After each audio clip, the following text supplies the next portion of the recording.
नमस्कार दोस्तों, Baltu bench academy में आप सबका हार्दिक स्वागत है।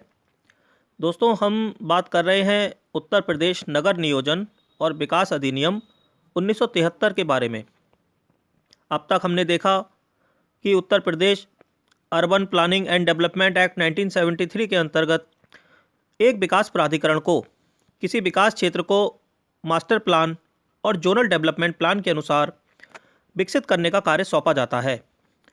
तो उस क्षेत्र में विकास प्राधिकरण की स्थापना कर देने के बाद उस विकास क्षेत्र में विकास करने का सारा दायित्व विकास प्राधिकरण का ही होता है। कोई भी पर्सन या बॉडी, यहाँ तक कि कोई सरकारी विभाग भी जब तक प्राधिकरण के 22 चेयरमैन की अनुमति प्राप्त नहीं कर लेता, तब तक वह उस क्षेत्र में कोई भी विकास कार्य नहीं कर सकता है। इससे संबंधित उपबंध उत्तर प्रदेश नगर नियोजन और विकास अधिनियम 1973 की धारा 14 में मिलते हैं। धारा 14 की उपधारा 2 में ये बताया गया है कि किसी भी विकास क्षेत्र में योजना के प्रवृत्त हो जाने के पश्चात उस क्षेत्र में ऐसा कोई भी विकास कार्य नहीं किया जाएगा जो कि योजना के अनुसार ना हो। अब आते हैं धारा 14 की उपधारा 3 पर। उपधारा 3 ये कहती है कि किसी राज्य सरकार या केंद्रीय सरकार का कोई भी विभाग या कोई भी लोकल अथॉरिटी अगर भूमि का किसी प्रकार का कोई विकास करना चाहती है, तो वह अपने इस आशय की सूचना मानचित्र, दस्तावेज आदि पूर्ण विवरणों के साथ ऐसी विकास कार्रवाई प्रारंभ करने के दिनांक से कम 30 दिन पहले लिखित में 22 चेयरमैन को देगी। यानी कि अगर कोई भी व्यक्ति, राज्य सरकार, केंद्रीय सरकार या कोई भी सरकारी विभाग, कोई भी लोकल अथॉरिटी किसी भूमि का किसी प्रकार का कोई विकास करना चाहती है, तो सारे कागजों के साथ में विकास कार्रवाई प्रारंभ करने से 30 दिन पहले रिटन में 22 चेयरमैन को इन्फॉर्म करेगी। अब यदि इस पर 22 चेयरमैन को कोई आपत्ति नहीं हो, तो ऐसे विभाग का आशय प्राप्त होने की डेट से 3 सप्ताह के भीतर संसूचित कर दिया जाना चाहिए। और यदि 22 चेयरमैन 3 हफ्ते के भीतर कोई ऑब्जेक्शन नहीं करते हैं, तो फिर वह विभाग उस प्रस्तावित विकास कार्य को करने के लिए स्वतंत्र होगा। यहाँ पर एक प्रकार से डीम्ड परमिशन मान ली जाती है। आपको यहाँ पर 3 सप्ताह याद रखना है कि 3 हफ्ते का टाइम प्रिस्क्राइब्ड है यहाँ पर। अब प्रश्न ये उठता है कि किसी सरकारी विभाग ने 22 चेयरमैन से कोई विकास कार्य करने की परमिशन मांगी और बीसी ने कोई ऑब्जेक्शन लगा दिया कि जैसे ये विकास मास्टर प्लान या जोनल प्लान से साम्य नहीं रखता, या ये कोई अन्य आधार पे कोई ऑब्जेक्शन लगा देते हैं, तो उस कंडीशन में क्या होगा? इस कंडीशन में 2 ही बातें हो सकती हैं। नंबर 1, या तो वह विभाग 22 चेयरमैन द्वारा लगाए गए ऑब्जेक्शन के सॉल्यूशन करने हेतु आवश्यक मॉडिफिकेशंस करेगा, और अगर विभाग भी अड़ जाता है, दूसरा पॉइंट, अगर विभाग अड़ जाता है कि भाई हमारी विकास योजना तो बिल्कुल ठीक है, इसमें कोई भी ऐसी कमी नहीं है, तो हम क्यों चेंज करें, हम चेंज नहीं करेंगे, आप ही चेंज कीजिए, तो ऐसी स्थिति में क्या होगा? तो फिर ऐसा विकास प्रस्ताव निर्णय के लिए राज्य सरकार के पास पहुंचेगा और फिर राज्य सरकार फैसला देगी कि क्या मॉडिफिकेशंस होने चाहिए, या बगैर किसी मॉडिफिकेशंस के भी राज्य सरकार उसे स्वीकृत कर सकेगी और राज्य सरकार का निर्णय अंतिम होगा। धारा 15 विकास कार्य करने हेतु अनुमति लेने के लिए आवेदन करने का प्रावधान करती है। देखिए, विकास क्षेत्र घोषित होने के बाद उस विकास क्षेत्र में कोई भी बिल्डिंग बनेगी तो उसका मानचित्र या नक्शा उस क्षेत्र की डेवलपमेंट अथॉरिटी से स्वीकृत कराना पड़ता है। अगर आपको भी अपना कोई घर बनाना है या कोई दुकान खोलनी है या कोई शोरूम आपको बनाना है, तो उसके लिए आपको उस क्षेत्र के विकास प्राधिकरण से परमिशन लेनी पड़ती है। धारा 15 उसी अनुमति के लिए आवेदन करने का प्रावधान करती है। जो भी व्यक्ति या निकाय, लेकिन इनमें सरकारी विभाग और स्थानीय प्राधिकारी शामिल नहीं है, तो जो भी व्यक्ति या निकाय किसी भूमि पर विकास कार्य करना चाहता है तो वह वाइस चेयरमैन से रिटन में एक एप्लीकेशन देगा। उस एप्लीकेशन का एक फॉर्म होगा, प्रारूप, उसी प्रारूप में अप्लाई करेगा। दूसरे, उस एप्लीकेशन के साथ उसकी फ़ीस भी लगी होगी, जो भी रूल्स के अकॉर्डिंग प्रेस्क्राइब्ड फीस होगी वह। उपधारा 2, अब वाइस चेयरमैन को जब ऐसा कोई आवेदन प्राप्त हुआ तब वह ऐसी जांच जो आवश्यक समझे वो करेगा और ऐसी इंक्वायरी करने के बाद लिखित आदेश द्वारा या तो अपनी अनुमति प्रदान कर देगा या फिर ऐसी अनुमति प्रदान करने को अस्वीकृत कर देगा।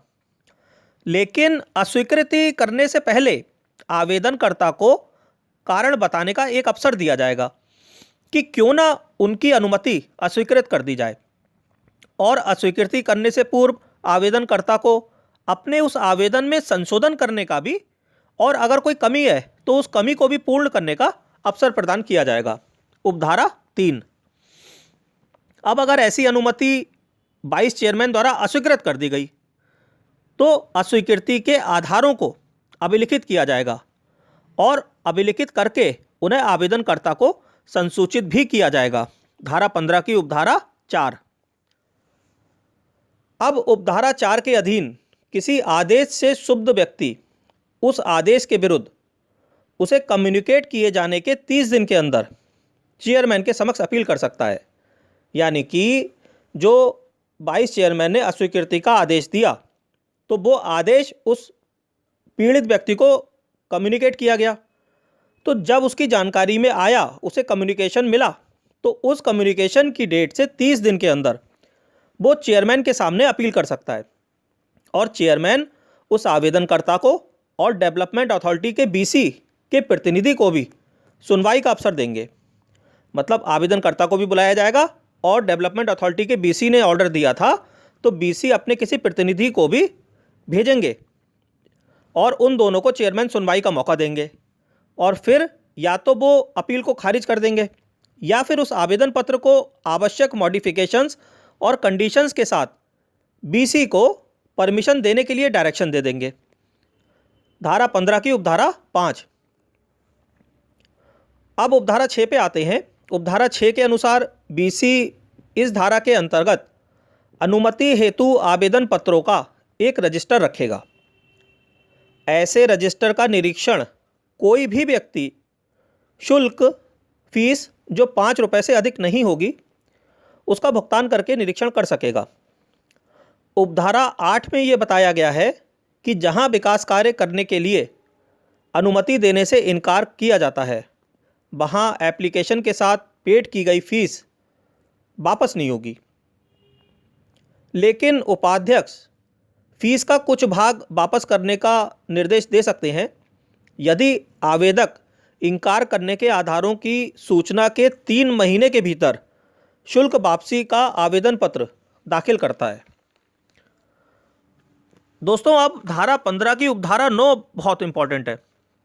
धारा 15 की उपधारा 9 में ये कहा गया है कि अनुमति प्रदान करने के बाद भी यदि किसी भी समय वाइस चेयरमैन को ये प्रतीत हो कि ये अनुमति जो किसी व्यक्ति को दी गई है वह किसी तात्विक दुर्व्यपदेशन या फिर कोई कपटपूर्ण कथन या कोई कपटपूर्ण संसूचना प्रस्तुत करने के फलस्वरूप प्रदान की गई थी, तो वह ऐसी परमिशन को कारण अभिलिखित करके निरस्त कर सकेगा। यानी कि जो परमिशन डेवलपमेंट अथॉरिटी ने दी थी, तो जिस व्यक्ति ने एप्लीकेशन दी थी उस व्यक्ति ने कोई मिसकम्युनिकेशन किया, उसने कोई कपटपूर्ण कथन किया, कोई कपट किया या कोई मिसरिप्रेजेंटेशन किया, तो वाइस चेयरमैन लिखित में कारण नोट करके उस परमिशन को निरस्त कर देंगे और उसके पश्चात किया गया कोई भी कार्य ऐसी अनुमति के बिना किया गया माना जाएगा, परंतु अनुमति निरस्त करने से पहले भी व्यक्ति या निकाय को सुनवाई का युक्तियुक्त अवसर जरूर दिया जाएगा। दोस्तों, इसमें अब कुछ महत्वपूर्ण केस भी हैं जो मैं आप सबके समक्ष रख रहा हूं। इसमें पहला केस है शौकत अली एवं अन्य बनाम इलाहाबाद विकास प्राधिकरण एवं एक अन्य। इस मामले में इलाहाबाद उच्च न्यायालय ने यह निर्धारित किया कि किसी भी भवन के नक्शे को प्राधिकरण द्वारा 3 महीने के अंदर स्वीकृत कर दिया जाना चाहिए। यानी कि कोई भी नक्शा प्राधिकरण द्वारा 3 महीने के अंदर स्वीकृत कर दिया जाना चाहिए, और यदि नक्शा त्रुटिपूर्ण है तो उसकी त्रुटि को सुधारे जाने का अवसर भी दिया जाना चाहिए। दूसरा केस है जगदीश प्रसाद दुबे बनाम इलाहाबाद विकास प्राधिकरण 1992। इस मामले में इस प्रश्न पर विचार किया गया कि क्या उपाध्यक्ष को पुनर्विलोकन की शक्ति प्राप्त है अथवा नहीं। तो इस मामले में माननीय न्यायालय ने कहा कि उपाध्यक्ष को यह शक्ति प्रदान नहीं की गई है कि वह अपने द्वारा निर्माण कार्य के लिए दी गई अनुमति संबंधी आदेश का खुद ही पुनर्विलोकन करे। यानी कि उपाध्यक्ष ने आदेश दिया, फिर उस आदेश को वो खुद ही पुनर्विलोकन करें, तो ये शक्ति उपाध्यक्ष को प्राप्त नहीं है। दोस्तों, अब आते हैं धारा 15 का में पूर्णता प्रमाण पत्र यानी कि कंप्लीशन सर्टिफिकेट पे। कंप्लीशन सर्टिफिकेट क्या होता है कि जब कोई व्यक्ति या निकाय जिसको धारा 15 की उपधारा 3 में विकास कार्य को करने की अनुमति प्राप्त हुई, तब वह उस विकास कार्य को पूरा करेगा, और फिर जब वह विकास कार्य पूर्ण हो जाएगा तब वह व्यक्ति या निकाय इसकी लिखित में सूचना प्राधिकरण को देगा। तब प्राधिकरण ऐसे व्यक्ति या निकाय को एक संपूर्ण प्रमाण पत्र या कंप्लीशन सर्टिफिकेट प्रदान करेगा। दोस्तों, कंप्लीशन सर्टिफिकेट क्या है कि मान लीजिए आप हैं, आपने एक एप्लीकेशन विकास प्राधिकरण को दी, विकास प्राधिकरण ने आपकी एप्लीकेशन एक्सेप्ट कर ली। अब आपको किसी भूमि पर कार्य करना है, तो जब आप अपना विकास कार्य पूरा कर लेंगे तब आप उसकी सूचना प्राधिकरण को देंगे और प्राधिकरण आपको एक कंप्लीशन सर्टिफिकेट प्रदान करेगा। लेकिन यदि